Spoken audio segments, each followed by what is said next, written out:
Praise the lord.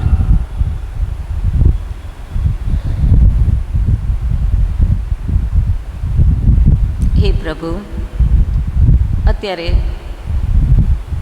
હું મારી જાતને તમારા હાથમાં સોંપું છું. આ જગ્યાને પવિત્ર આત્મા તમારા હાથમાં સોંપું છું. તમે તેને બાંધી દો. એક એકના જીવનોમાં તેમના હૃદયોને તમે, કઠણ હૃદયોને તમે ઊંચા કરો અને મારા મુખ દ્વારા પ્રભુ તમે બોલો. અમારી ટૂંક વિનંતી પ્રભુ ઈસુ ખ્રિસ્તના નામમાં સાંભળવાનો સ્વીકાર કરવા. આમેન. સૌ પ્રથમ હું ઈશ્વર પિતાનો આભાર માનું છું કે તેમણે મને પસંદ કરી છે કે હું તેમના વચનો બોલી શકું. હું નિર્બળ પાત્ર છું, પણ એ નિર્બળતામાં તેમણે મને બળ પૂરું પાડ્યું છે, તે માટે હું તેમનો પુષ્કળ આભાર માનું. આપણા ચર્ચના પાળક રેવરન દિલીપ શાહ સાહેબ, રેવરન ઇવાન સાહેબ, આપનો પણ હું આભાર માનું છું. અને કમિટીના સર્વ સભ્યો, ફ્રાન્સિસભાઈ, ઝરુબાબેલભાઈ,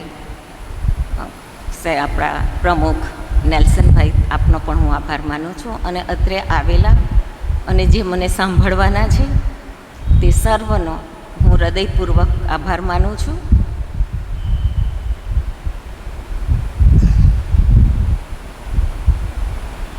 અર્પણ કરું છું તને, અર્પણ કરું છું તને, જે કંઈ છે મારું તારું દીધેલું, અર્પણ કરું છું તને.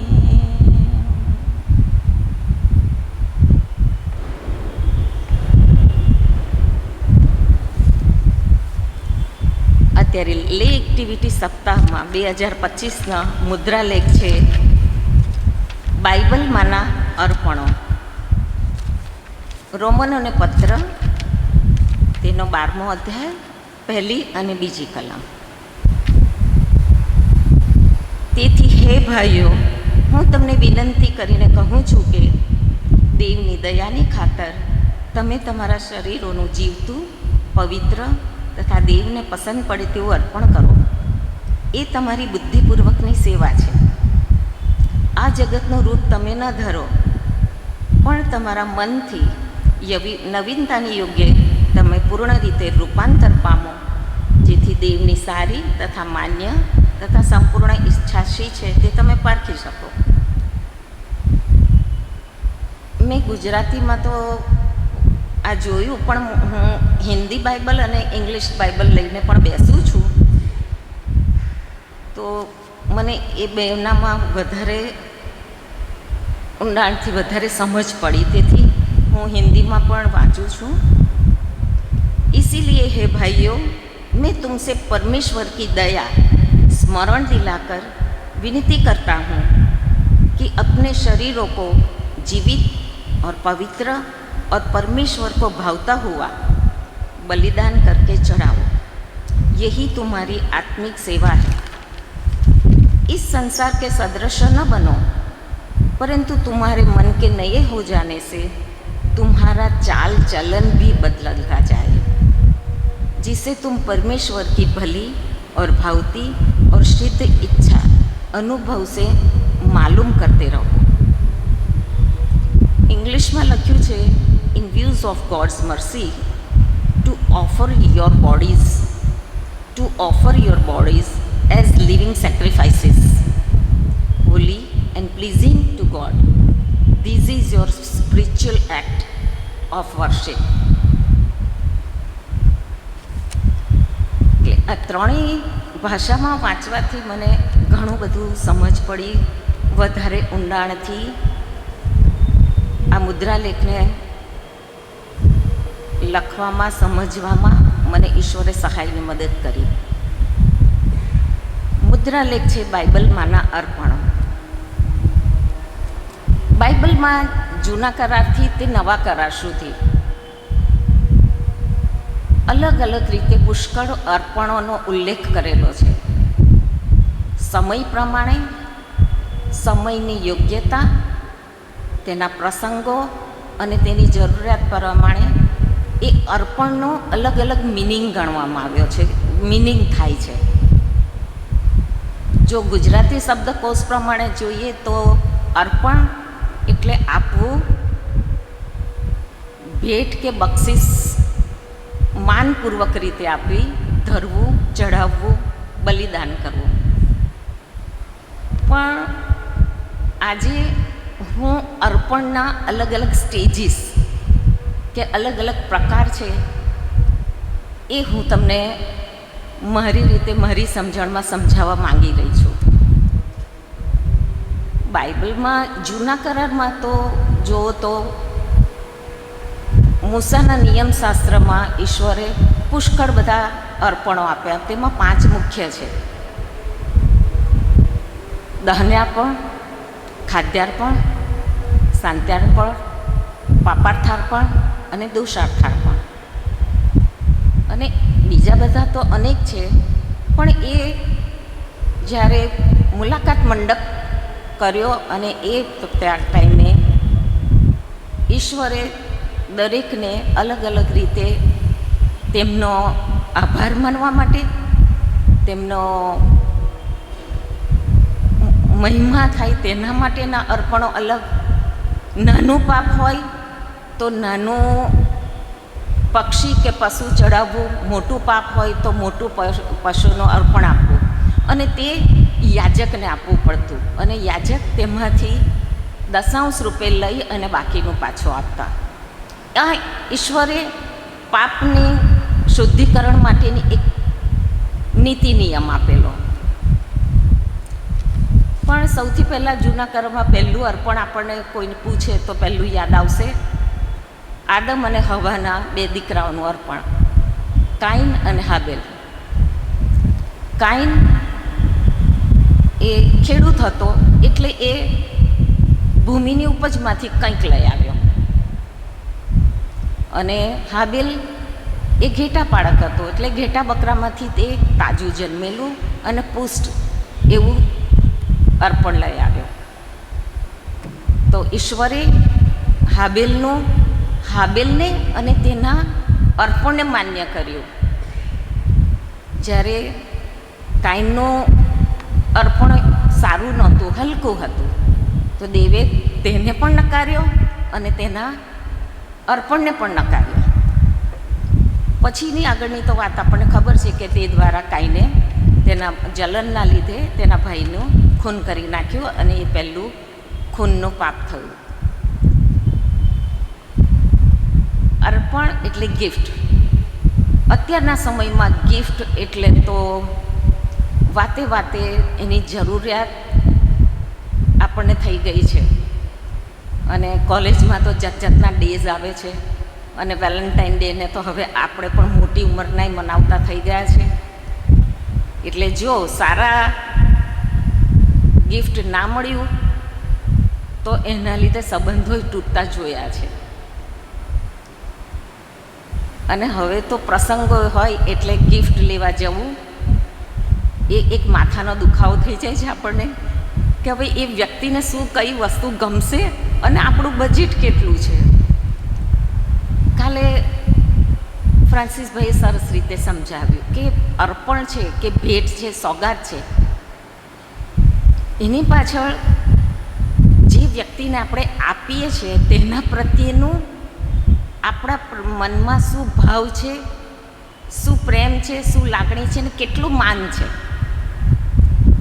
એ તમારું અર્પણ કે તમારી ભેટ સોગાદ નક્કી કરે છે.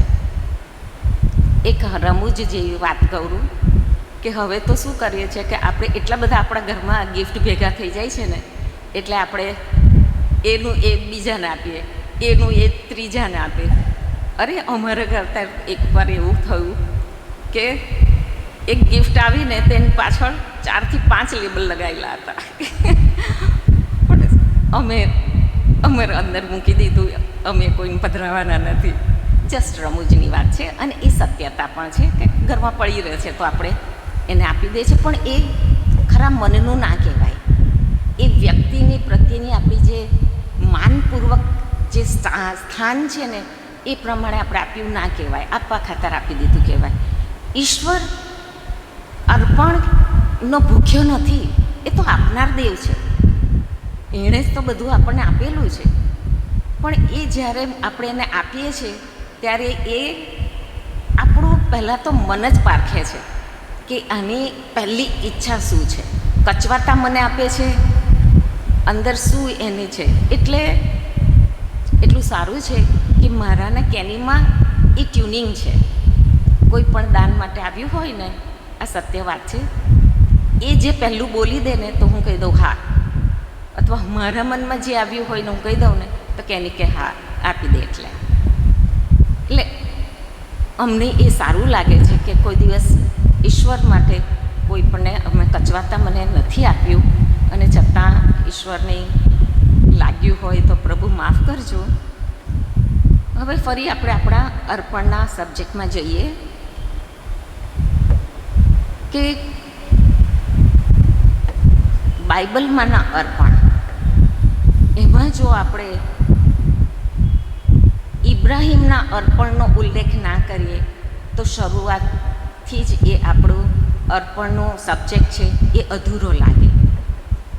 આપણે આખી સ્ટોરી સાંભળીએ છીએ, સ્ટોરી તો ના જ કહેવાય, પણ બાઇબલની એ સત્યતા છે કે ઉત્પત્તિના 22મો અધ્યાય, તેમાં ઇબ્રાહિમનું પરીક્ષણ કરવા દેવ જોવા માંગે છે કે એને મેં આટલી મોટી ઉંમરે એક દીકરો આપ્યો છે, તો એ મારા કરતાં એને વધારે પ્રેમ કરે છે કે હજી મને પ્રેમ કરે છે.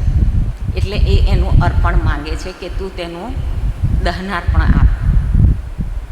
અને આપણે આગળ સ્ટોરી સાંભળીએ છીએ કે આગળ બાઇબલમાં 22મા અધ્યાયમાં જાણીએ છીએ કે એ તેના દીકરાને અને તેના નોકરોને લઈને જાય છે, અને મોરિયા પહાડ પર ચડતા ટાઈમે એના નોકરોને કે ગુલામ હોય છે અને કહે છે કે તમે હીરો, હું ને મારો દીકરો જ જઈશું.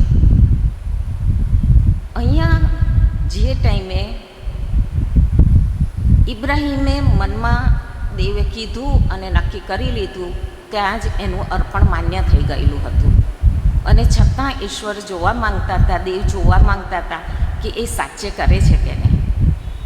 અને બાપ અને દીકરો બંને ઉપર જાય છે અને ત્યાં વેદી બાંધે છે અને તેના પર તેના દીકરાને સુવડાવે છે. અને જ્યારે આપણે જાણીએ છીએ કે તેને મારી નાખવા છરો ઉગામે છે, ત્યાં દેવ કહે છે કે બસ મેં હવે જાણી લીધું કે તે મારા કરતાં તારા દીકરાને વધારે ગણ્યો નથી. આ થયું અર્પણ. અર્પણ એટલે આપવું. કાઈન અને હાબેલે પણ ઈશ્વરને અર્પણ ચડાવ્યું, આપ્યું. ઇબ્રાહિમે પણ વેદી પર અર્પણ ચડાવ્યું. એટલે મારા પ્રમાણે હું આને અર્પણ એટલે આપવું. કોઈ વસ્તુનું, કોઈ પશુ પક્ષી કે વ્યક્તિનું અર્પણ ચડાવ્યું, એ રીતે એનું મેં સમજ આમાં લીધી છે. તેનાથી હવે બીજો એક સ્ટેજ જઈએ અર્પણનો, અને એ છે સમર્પણ. સમર્પણ એટલે પોતાની જાતનું અર્પણ. અર્પણ પોતાની જાતને સમર્પિત કરવું. અર્પણ એટલે પહેલું આપણે જોયું એ બીજી વસ્તુઓનું આપણે આપ્યું. સમર્પણમાં હવે પોતાની જાતનું આપણે અર્પણ આપવાનું છે. એની અહીંયા સમજ છે. દેવ આગળ સમર્પિત થઈ જવું, પણ કઈ રીતે? પોતાના ઈચ્છાઓ, પોતાની મહત્વાકાંક્ષા, પોતાની આકાંક્ષા, પોતાનો ગમો અણગમો, કુટેવો કે ટેવો, પોતાનો સ્વભાવ, દરેક વસ્તુનું બલિદાન આપવું. અર્પણનો બીજો મીનિંગ બલિદાન છે, પણ આ તો પોતાના ઇમોશન્સનું, પોતાની ગમતી વસ્તુઓનું, એ બધાનું બલિદાન કરવું અને ઈશ્વર આગળ એને ધરી દેવું. લુક 14:33 લખેલું છે કે જો તમારામાંનો જે કોઈ પોતાની સર્વ વસ્તુઓનો ત્યાગ કરતો નથી તો તે મારો શિષ્ય બની શકતો નથી. ચોખ્ખું લખેલું છે. એટલે આ એક સમર્પણનો મિનિંગ આમાંથી નીકળે છે.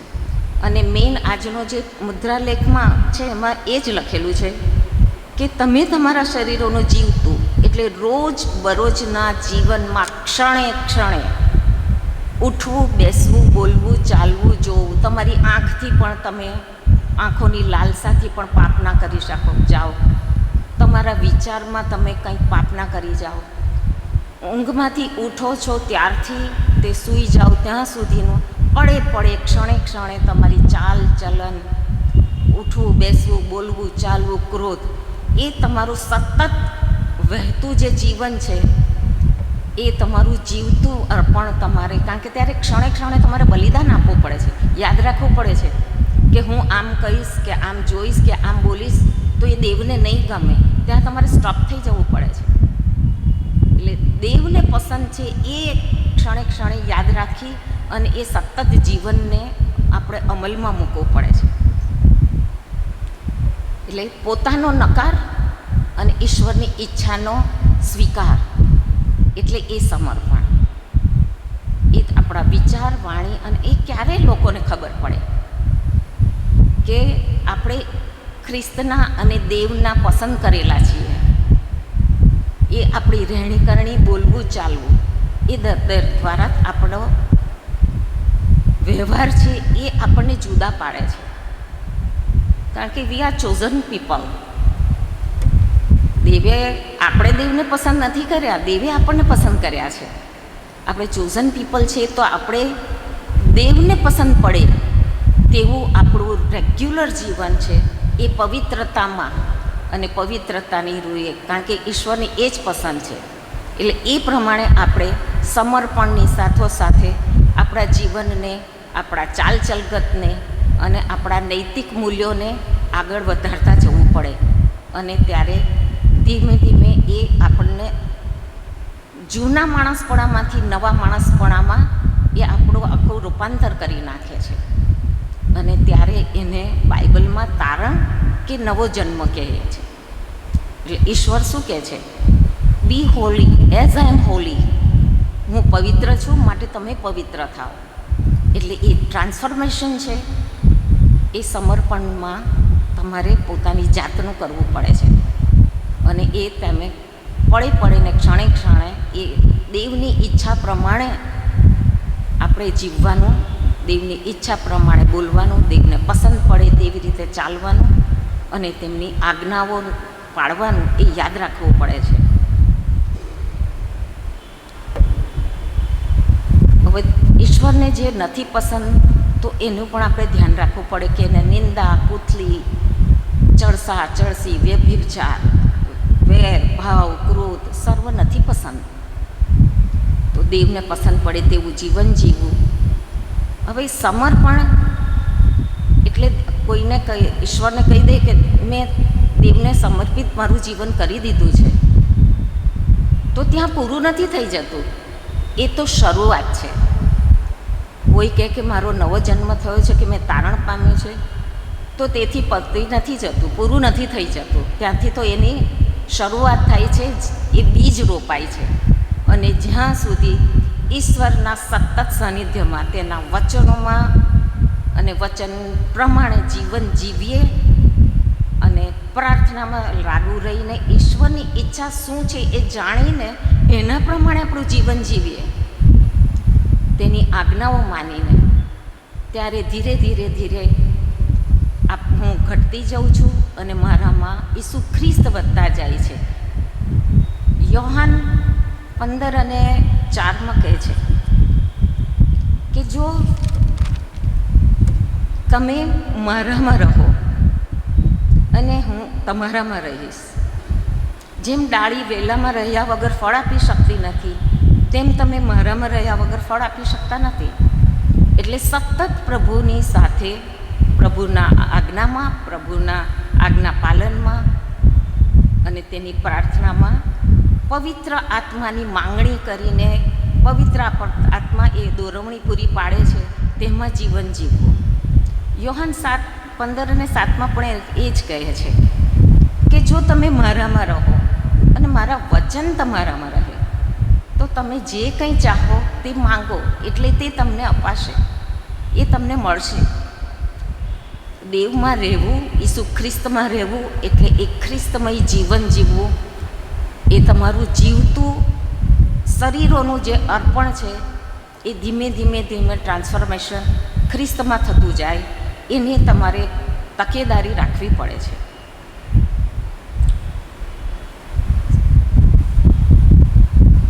ફરી હું ઉત્પત્તિના 22મા અધ્યાયમાં ફરી પાછી જઈશ કે જ્યારે પિતા ઇબ્રાહીમ અને દીકરો ઈસાક નીચેથી જ્યારે ઉપર ચડવાની શરૂઆત કરે છે ત્યારે સૌ પ્રથમ તો એના પિતા ઇબ્રાહીમ ઈસાકને પેલા લાકડાનો ભારો છે ને એ ઊંચકાવી દે છે. એનો મતલબ કે થોડો મોટો હશે કે ભારો ઊંચકી શકે છે. ઉપર ચડતા ચડતા દીકરો પૂછે છે પિતાને કે આપણે લાકડા તો લીધા, દહન્યાપણ માટે અગ્નિ પણ લીધું, પણ હલવાન માટે ઘેટું ક્યાં છે? મીન્સ આપણે એનો તાર્કિક પ્રશ્ન હતો.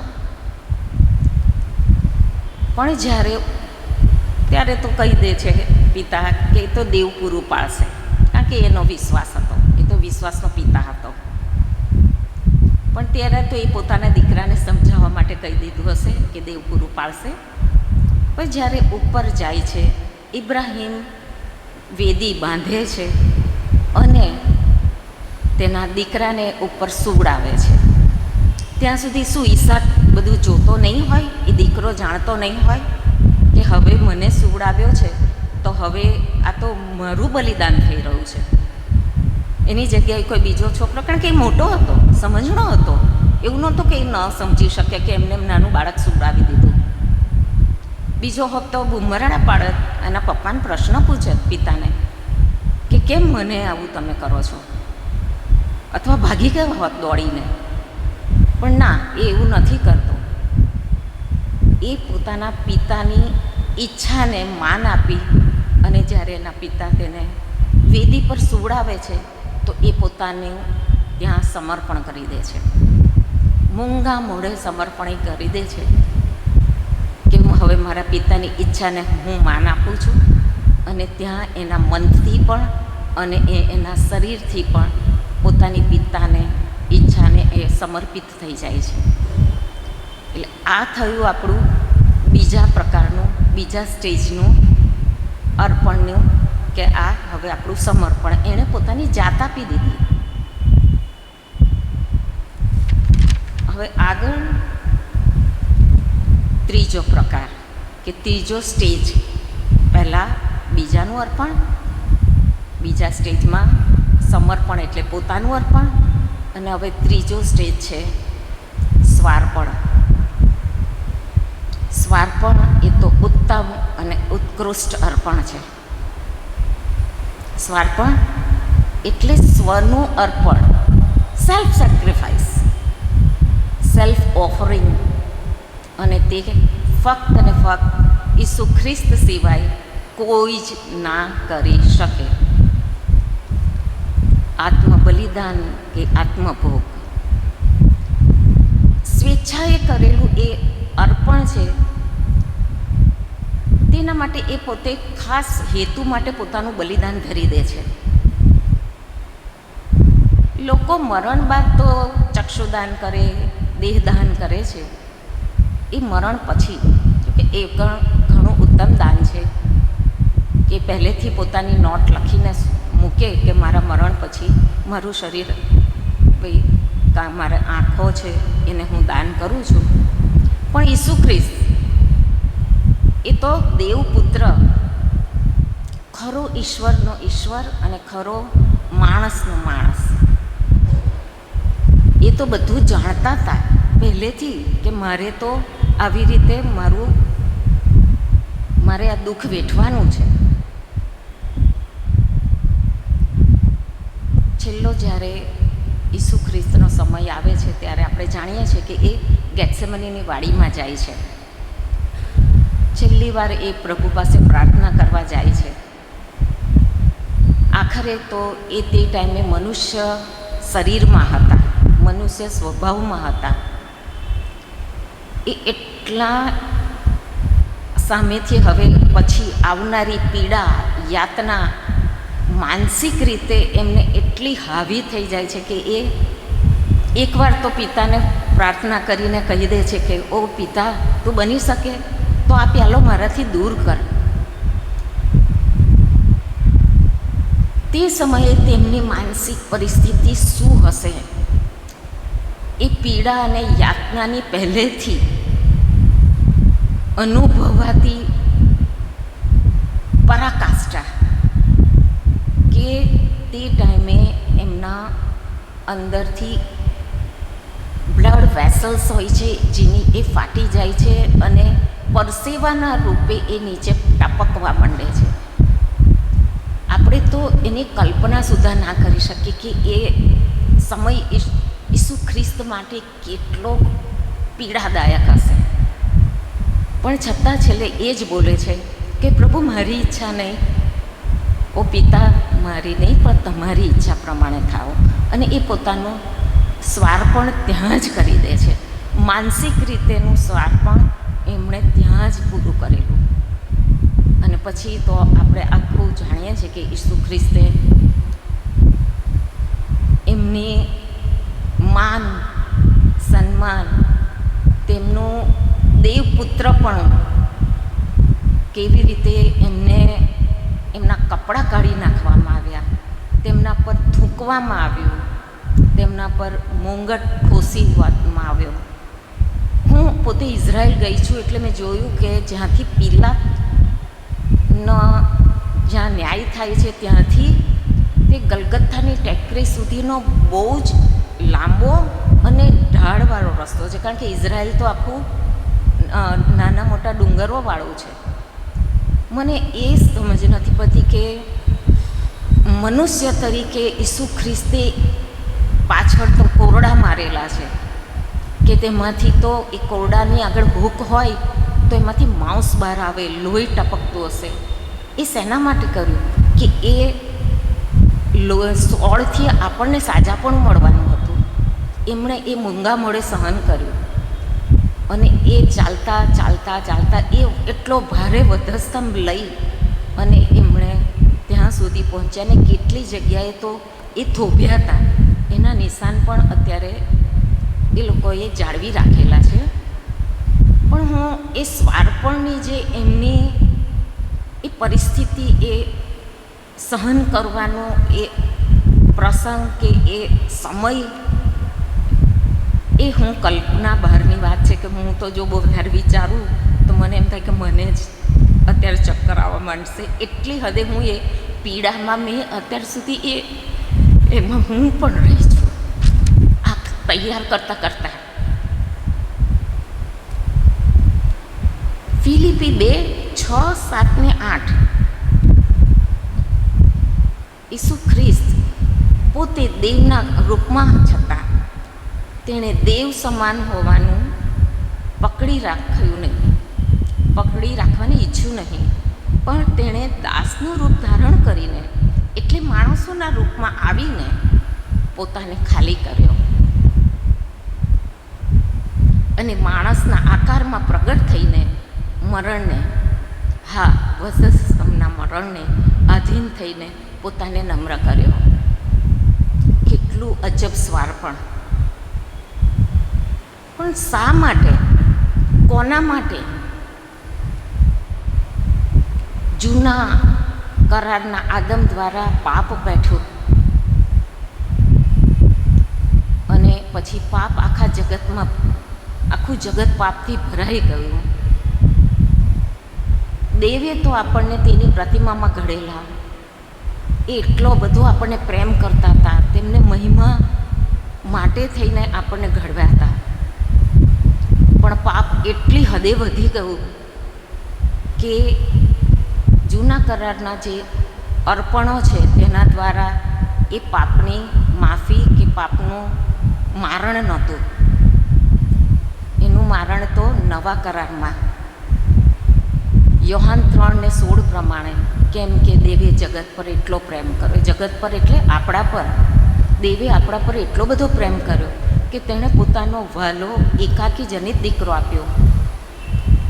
એ સારું કે જે કોઈ તેના પર વિશ્વાસ કરે તેનો નાશ ના થાય, પણ તે અનંત જીવન પામે. એ પાપના મારણ માટે હલવાનનો લોહી રેડાવવું તો જરૂરી હતું, અને તે પણ હલવાન શુદ્ધ અને પવિત્ર.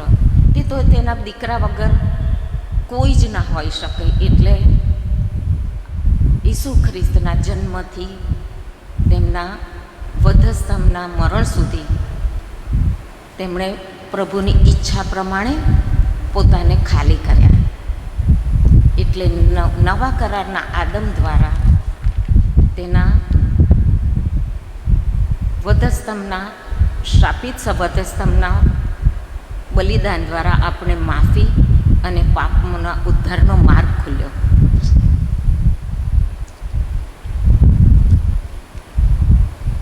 હવે મેં તમને કહ્યું તો ખરું કે ઉત્પત્તિનું પહેલું અર્પણ એ તો કાઈન ને હાબેલ હતું, પણ ના, એ પહેલું નહોતું.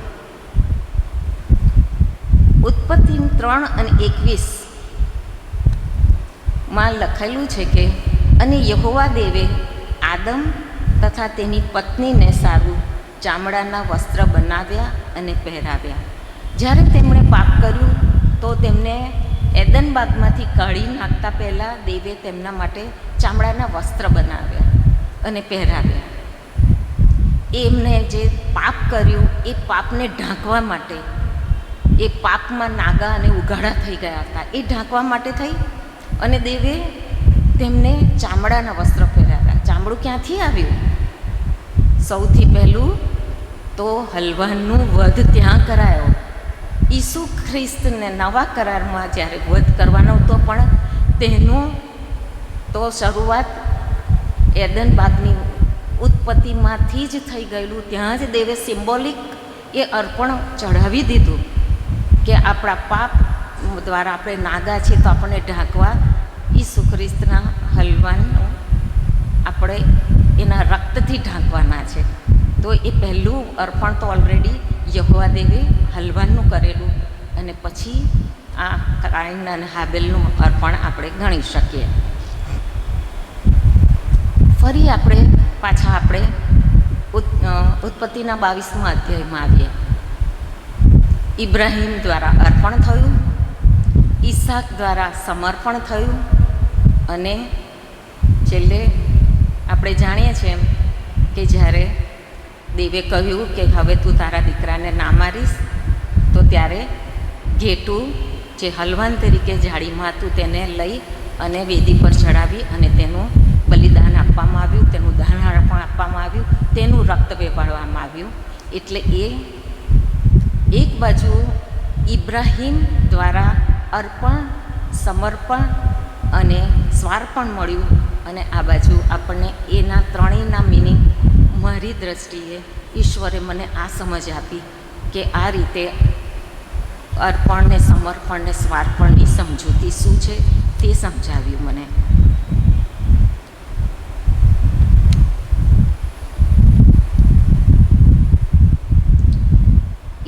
ઈસુ ખ્રિસ્તના બલિદાન દ્વારા આપણને તો ઉદ્ધાર તો મળ્યો, પણ દેવના પ્રેમના લીધે એ શક્ય બન્યું.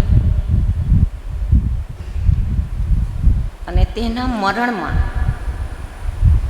અને મરણ પછીના પુનરુત્થાન દ્વારા આપણને પણ પુનરુત્થાનની પ્રભાતે ફરી મળીશું તેની આશા પણ મળી.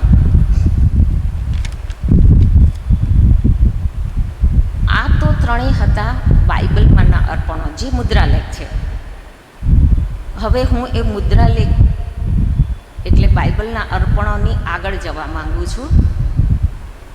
મારી દ્રષ્ટિએ એ આપણે બનાવેલું અર્પણ છે, અને એ અર્પણમાં પાછળના મેઇન 3 અર્પણો જાણે ઢંકાઈ ગયા છે, ભૂસાઈ ગયા છે, અને તે તો છે દાનાર્પણ. આજે અર્પણનું નામ આવે એટલે આપણા મગજમાં કે નાના બાળક હોય કશું હોય એને પહેલું દાનાર્પણ યાદ આવે કે દાનાર્પણ. એ જ આપણી હવે અર્પણ તરીકેની એક સમજ અને ઓળખ થઈ ગઈ છે કે દાનાર્પણ દાનાર્પણ દાનાર્પણ. ઈસુ ખ્રિસ્તે ક્યારેય પણ દાનની માંગણી નથી કરી, પૈસાની કે મનીની માંગણી નથી કરી, કે તેમણે દશાંશની પણ વાત નથી કરી. હા, દાન એટલે ગુપ્ત દાનની વાત જરૂર કરી કે તમારો જમણા હાથે તમે આપો તો ડાબા હાથને પણ ખબર ના હોવી જોઈએ. પણ શું દેવ દશાંશ માંગે છે? ના, એને દશાંશ નહીં, એને તો પૂરેપૂરું અર્પણ જોઈએ છે, 100%નું અર્પણ જોઈએ છે. અને તે પણ દાન એટલે પૈસા નહીં. ઈશ્વરે આપણે દરેકને તેમના તાલંતોથી વેષ્ટિત કરીને અહીંયા મોકલેલા છે. અહીંયા બેઠેલા એક પાસે પોતાનું આગવું ઈશ્વરદત્ત તાલંત કે દાન મળેલું છે. કોઈને ગાવાનું, વગાડવાનું, કોઈને કંઈ આ રિપેર કરવાનું, તે કોઈને આનું જ્ઞાન. દરેક ઈશ્વરના અલગ અલગ તાલંતથી વેષ્ટિત થઈને આ પૃથ્વી પર દેવા મોકલેલા છે. તો દેવને એ દાન જોઈએ છે, એ 100% જોઈએ છે કે તમે, કારણ કે ઈશ્વર તો આપનાર દેવ છે, એને કશાની જરૂર નથી. પ્રભુ ઈસુ ખ્રિસ્ત તો શિર છે અને મંડળી તેનું શરીર છે. અને આપણે અહીં બેઠેલા એક વ્યક્તિ તેના અલગ અલગ અવયવો છે. તો આપણે દરેકે પોતપોતાની તાલંત પ્રમાણે ઈશ્વરની સેવા કરવી, એટલે મંડળીના શરીર એટલે મંડળીની સેવા કરવી, એ આપણું ઈશ્વરની સેવા બરાબર એ કામ છે. તો હું હવે થોડા હાર્ડ શબ્દ બોલું તો પ્લીઝ મને માફ કરજો, પણ એ બોલ્યા વગરમાંથી નહીં રહેવાય. એટલા માટે કે દર રવિવારે હું જોઉં છું મંડળીને અલગ અલગ વસ્તુઓની તકલીફ પડી રહી હોય છે. આખી મંડળી અહીંયા બેઠી હોય છે. કઈ કઈ વસ્તુની તકલીફ છે એને જાણકાર લોકો અહીંયા બેઠા હશે, પણ બધા તાલ તમાશા જોયા કરે છે અને બહાર નીકળીને ફક્ત નિંદાને વાતો કરી અને આ ખરાબ છે ને આ ખોટું થયું ને એની વાતો કરો છો. પણ તમારી પોતાની નૈતિક ફરજ છે. તમારા કુટુંબમાં, તમારા ઘરમાં એવું કશું થાય તો તમે કીધા વગર દોડીને એ કામ નથી કરતા. તો આ મંડળી છે, તમારી મંડળી છે. ઈસુ ખ્રિસ્ત આપણો શિર છે, આપણે તેના અવયવ હોય છે. તો સંપીને મળીને એ મંડળીને આ સેવામાં પોતે ભાગીદાર કેમ ન બની શકીએ? ના, પણ દરેકને તો પોતાનો માન ને મહિમા જોઈએ છે કે મને કહેવા આવે તો જ હું કરું. એ બહુ જ દુઃખદાયક છે. શું દેવને એ ગમે છે? ના. અને જો કોઈ કરવા ચાહે તો મંડળીના ઠેકેદારોએ એ હાથ પગ બાંધી દીધા છે, એ અવયવોને બાંધી દીધા છે અને પોતાના માન મહિમામાં ખ્રિસ્તનું શિર તો ક્યાંય ઢંકાઈ ગયું છે. હાથ પગ મંડળીના એટલા બંધાઈ ગયા છે કે હવે તો મંડળી રૂંધાઈ રહી છે. પવિત્ર આત્મા તો ક્યાંય દેખાતો નથી. આજે ક્યાંય પવિત્ર આત્માના કાર્ય થતા જોયા? ના. હારતોરા, ફૂલ, બુકે અને વ્યક્તિ વિશેષની વાહવાહીમાં મંડળી, ખ્રિસ્તી મંડળી ઓતપ્રોત થઈ ગઈ છે. રાજકારણ અને સ્વાર્થ, પદ, તેના માટે થઈ અને એ લોકોને ખ્રિસ્તીમાંથી ખ્રિસ્તને તો ક્યાંય કાઢી મૂક્યો છે અને ફક્ત ઈ રહ્યો છે ઈગો. બસ ઈગો એ આખું સર્વસ્વ અત્યારે મંડળીની ઉપર હાવી થઈ ગયો છે, જે ઘણી દુઃખની બાબત છે. હું દાનની વિરોધી નથી. હા, હું મારું બંધી ઈશ્વરે જેટલું પહેલાં ઓછું હતું તો ઓછું આપતા હતા, વધારે આપ્યું તો વધારે આપું છું. જે રીતે મદદરૂપ થઈ શકું મારા શરીરથી હું ને કેની પણ અમે અમારા તન મન ધનથી શક્તિ હોય ના હોય દોડા દોડી કરીને કરવાની કરીએ છીએ, પણ એ દાનનો જે વ્યય અને બગાડ એ એટલું મન દુઃખ કરી રહ્યું છે. અને તે બધું થડે ચોક થતું જોઈ અને વિચાર કરતા થઈ જવાય કે આમાં ઈસુ ખ્રિસ્ત ક્યાં છે, એને ક્યાં શોધીશું, ક્યાં જઈશું.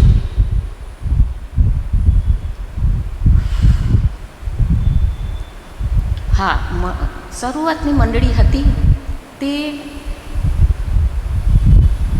દાન, ત્યારે શિષ્યોને પાઉલ પ્રેરિત લખે છે કે તે મંડળીઓ પાસે, જે સારી મંડળીઓ હતી તેમની પાસે દાન લઈ અને જે ગરીબ મંડળી હતી તેમને મદદરૂપ થતી હતી, પણ તે ગરીબો, અનાથ અને વિધવાઓ માટે જ હતું.